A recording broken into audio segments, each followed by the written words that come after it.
News World. 8 men are as rich as half the world. The gap between the super-rich and the poorest half of the world's population is starker than previously thought. With just 8 men, including Bill Gates and Michael Bloomberg, owning as much wealth as 3.6 billion people, according to an analysis by Oxfam released Monday. Presenting its findings on the dawn of the annual gathering of the global political and business elites in the Swiss ski resort of Davos.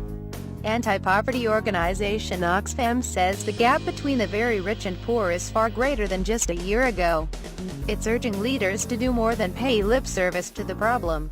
If not, it warns, public anger against this kind of inequality will continue to grow and lead to more seismic political changes akin to last year's election of Donald Trump as U.S. president and Britain's vote to leave the European Union. It is obscene for so much wealth to be held in the hands of so few when 1 in 10 people survive on less than $2 a day, said Winnie Byanaima, executive director of Oxfam International, who will be attending the meeting in Davos. Inequality is trapping hundreds of millions in poverty, it is fracturing our societies and undermining democracy. The same report a year earlier said that the richest 62 people on the planet owned as much wealth as the bottom half of the population. However, Oxfam has revised that figure down to 8 following new information gathered by Swiss bank Credit Suisse. Gates, Buffett, Bloomberg among richest. Oxfam used Forbes' billionaires list that was last published in March 2016 to make its headline claim. The rich list. Bill Gates, Microsoft founder. Amancio Ortega, founder of fashion house Inditex. Warren Buffett, financier. Carlos Slim Helú, Mexican business magnate. Jeff Bezos, Amazon boss. Mark Zuckerberg, Facebook creator. Larry Ellison, Oracle founder. Michael Bloomberg, former mayor of New York. According to the Forbes list, Microsoft founder Gates is the richest individual with a net worth of $75 billion.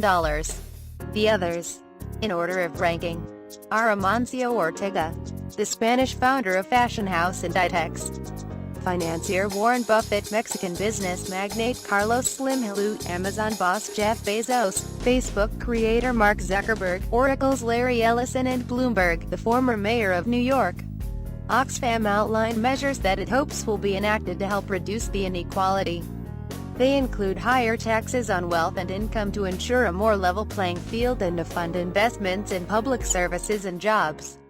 Greater cooperation among governments on ensuring workers are paid decently and the rich do not dodge their taxes. And business leaders should commit to paying their fair share of taxes and a living wage to employees. Max Lawson, Oxfam's policy advisor, urged billionaires to do the right thing, and to do what Bill Gates has called on them to do, which is pay their taxes. The ability of the rich to avoid paying their fair share of taxes was vividly exposed last year in the so-called Panama Papers, a leaked trove of data that revealed details on offshore accounts that helped individuals shelter their wealth.